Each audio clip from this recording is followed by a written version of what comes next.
What's up mga parts? Right now I'm with Chef Elmer Postanes, our very good chef from the land of Kalamay, Bohol, Philippines.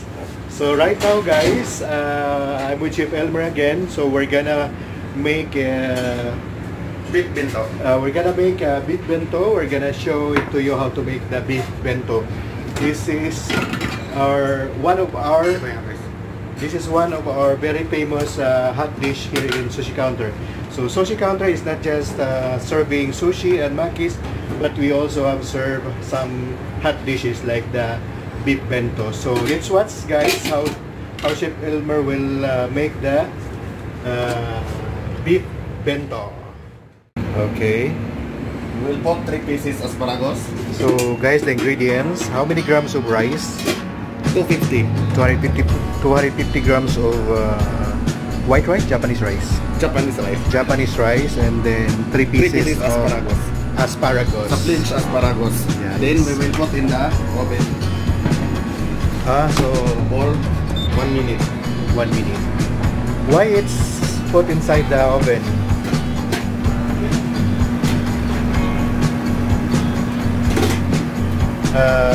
To heat the rice. And the next step, We cook the meat. Mushroom. so we're using olive oil. First, we're gonna put the mushroom or shiitake. So shiitake is Japanese word for mushroom. Okay. And then the beef. This is beef tenderloin, so it is very soft and tender when you eat this one. Of course, when it's already cooked.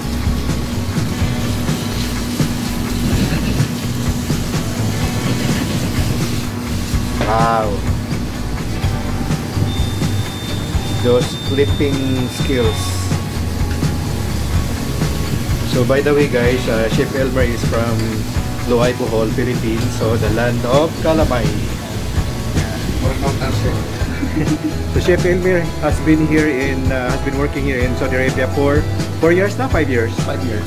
5 years already, and he's gonna be working here until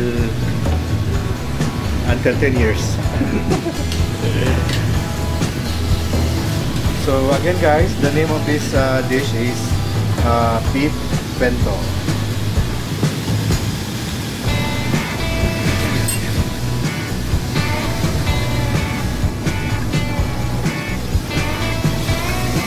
So usually how many minutes before it's being cooked?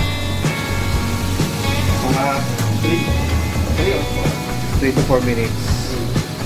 So pag nagmamadali kayo, ito yung orderin nyo. Mabilis lang. Mabilis, masarap.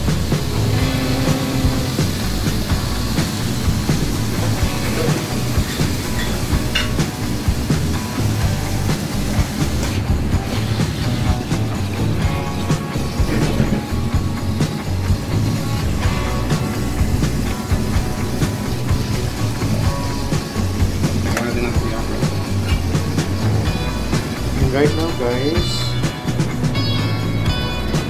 we're putting the teriyaki sauce.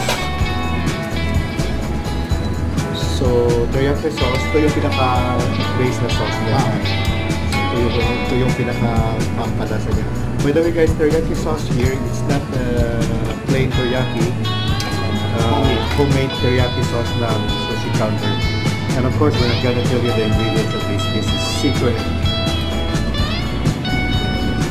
Look at that.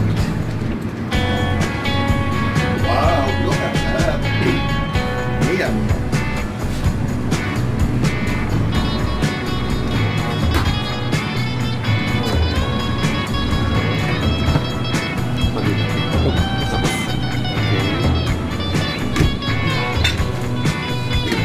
Lagyan natin na hijiki. So guys, hijiki is a tiny black seaweed.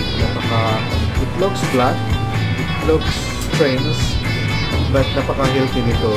Just check on the chrome hijiki to check the health benefits of this black thing.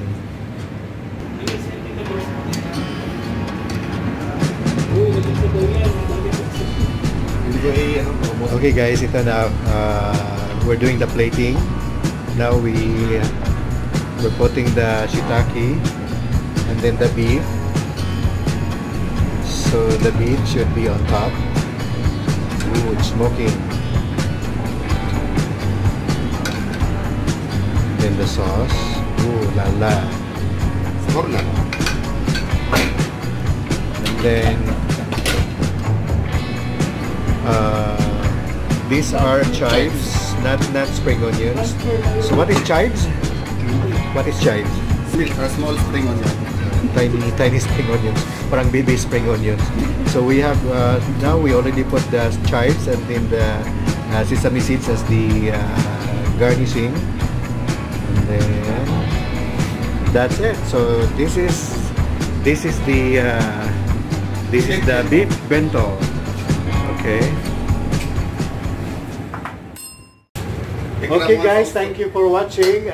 See you on my next vlog, and if you are new to my channel, please subscribe and don't forget to click the notification bell para updated ka sa susunod kong videos. Thank you for watching.